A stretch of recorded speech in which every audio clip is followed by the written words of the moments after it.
Ashwini Taneja sir, आप तो farmer member भी हैं इनकम टैक्स अपीलेट ट्रिब्यूनल के, जहां से कांग्रेस को राहत नहीं मिली कि इनकम टैक्स रिटर्न फाइल नहीं करोगे तो 1823 करोड़ का जुर्माना ब्याज भरना पड़ेगा। कहां से भरेंगे आप जानिए, इलेक्शन कैसे लड़ेंगे आप जानिए। लेकिन ये जो शिकायत है कांग्रेस की, 4600 करोड़ रुपया बीजेपी पर भी बनता है। इसी हिसाब से मैं आपसे इसीलिए पूछ रही हूं, you are the very much relevant person to answer this. Garima ji, मैं हालांकि इसमें राजनीतिक टिप्पणी नहीं देना चाहता, लेकिन अभी आजाद साहब ने बड़े अच्छे से इस मामले को रखा है कि देखिए, हम लेवल प्लेइंग फील्ड की कैसे बात कर सकते हैं। या तो आप ये कहें कि हम पिछले 5 डेकेड से हमने तो लेवल प्लेइंग फील्ड रखा था जी, हमने तो बिल्कुल फेयरनेस रखी थी। अगर आप ये कह सकते हैं तो आज आप इसकी डिमांड कर सकते हैं। अगर आप ये नहीं कह सकते तो आप इसकी डिमांड नहीं कर सकते। यानी कि जो आजाद साहब ने कहा उस बात को मैं आगे बढ़ाता हूं कि अब वो तो जो पार्टी सत्ता में होगी वो किसकी गति तेज करनी है, किसकी धीमे करनी है, वो तो उसके हाथ में रहेगा ही। इसमें हम एक्सपेक्ट ना करें, ऐसा तो संभव नहीं है। नहीं तो फिर कॉन्स्टिट्यूशन की बात, अश्विनी तनेजा, फिर रूल ऑफ लॉ की बात, कॉन्स्टिट्यूशन की बात बड़ी पीछे छूट जाती है क्या, जब हम सुप्रीम कोर्ट को। अब आपने बड़ी अच्छी बात कही, ये इस बात पे आते हैं। तो अभी तक कांग्रेस ने ये नहीं कहा है कि भाई जो हमारी डिमांड निकाली है बिल्कुल गलत है, ये नहीं कहा है अभी तक किसी ने भी। बिल्कुल ठीक बात है कि आप गड़े मुर्दे क्यों उठा रहे हैं। अब उसके लिए मैं जवाब में सीधा सीधा ऑनरेबल हाईकोर्ट ने जो ऑर्डर दिया है 13 मार्च की, उसकी कुछ लाइनें पढ़ देता हूं कि पहली बात तो डिमांड नोटिस पहला जो आया था 6 जुलाई 2021 को आया था, और उसकी जो स्टे एप्लीकेशन थी वो रिजेक्ट हो गई थी 28 अक्टूबर 2021 को।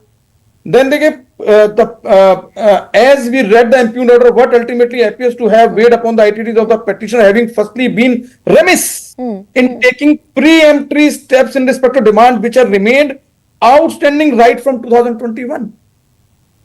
यानी कि ये डिमांड कोई आज नहीं खड़ी हुई है, ये कोई नए नोटिस नहीं है, ये पुराने जो डिमांड है उसकी रिकवरी का नोटिस है। अश्विनी तनेजा, ये तो मैं भी कह रही हूं कि कांग्रेस ने ये कहा ही नहीं कि जो 1823 करोड़ का नोटिस मिला वो बेजा है, गलत है, नाजायज है। वो कह ही नहीं रहे नाजायज है, वो ये कह रहे हैं कि अगर हम पर कार्रवाई होती है तो 4600 करोड़ की कार्रवाई बीजेपी पर भी बनती है। उन्होंने भी 252 डोनर्स के नाम नहीं बताए, 42 करोड़ का चंदा ले लिया, नाम बताया, पता नहीं बताया। तो यहां पर सेलेक्टिव है क्या? और हमारे देश की स्वायत्त संस्थाएं सेलेक्टिव कैसे हो सकती है? ये इनकी एलिगेशन है। अब इसको कहीं टेस्ट तो किया नहीं है, ना तो किसी एग्जीक्यूटिव एजेंसी ने टेस्ट किया है, ना किसी जुडिशियल एजेंसी ने टेस्ट किया है। इसीलिए आपसे पूछ रहे हैं।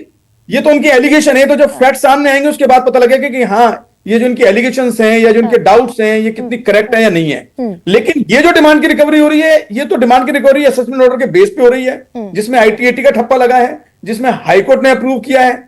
तो इसलिए वो एक ऑर्डर नहीं, हाईकोर्ट के 2-3 ऑर्डर ने अप्रूव किया है, उसके बाद ही डिमांड की रिकवरी एनफोर्स की जा रही है। नहीं, उन्होंने पूरा, मैं ये अश्विनी मैं आपको बता देती हूं, जो मैंने आपको भेजा भी था आज, कि भाई इन्होंने कहा कि 2016-17 में 694 करोड़, 17-18 में 670 करोड़, 18-19 में 1405 करोड़, 19-20 में 1847 करोड़, ये तो दिया है इन्होंने।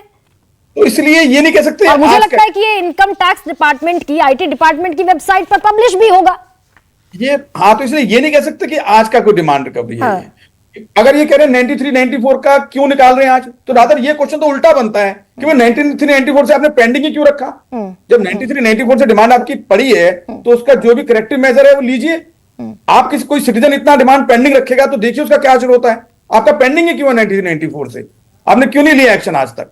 तो फिर ये कहना कि साहब आज हमसे क्यों मांग रहे डिमांड, अब राइट टाइम आया बीजेपी का, उन्होंने निकाला है मौका, आपको क्यों व्यू पॉइंट। तो राइट टाइम पर विपक्षियों का निकाल रहे हैं, और अपना वो चेकोस्लोवाकिया वाला मसला है क्या यहाँ भी कि राइट टाइम पर उनसे सीता पूछ लेंगे और उनसे चेकोस्लोवाकिया पूछ लेंगे, ये चल रहा है क्या अश्विनी तनेजा? इसको तो यशोवर्धन जी ने बहुत अच्छे से एक्सप्लेन कर दिया। I think nothing more is to be added on that.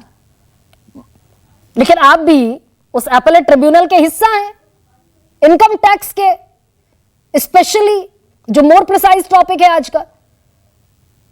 तो देखिए, ट्रिब्यूनल ने जो जजमेंट दिए हैं वो जो फैक्ट्स हैं ट्रिब्यूनल के सामने जो लाए गए और जो लॉ एप्लीकेबल है। आज वो एक बहुत ही जुडिशियस ऑर्गेनाइजेशन है, honourable income tax appellate tribunal, और उसके ट्रिब्यूनल को हाईकोर्ट ने ये तक कहा है इस जजमेंट में, ये हाईकोर्ट का जजमेंट है कि देखिए ट्रिब्यूनल ने बड़ा अच्छा माइंड अप्लाई किया है, हम उसमें नहीं जाना चाहते। हाँ, वो मैंने सारा दर्शकों को बता दिया कि भाई हाईकोर्ट ने खारिज कर दी 4 बार। अब लेकिन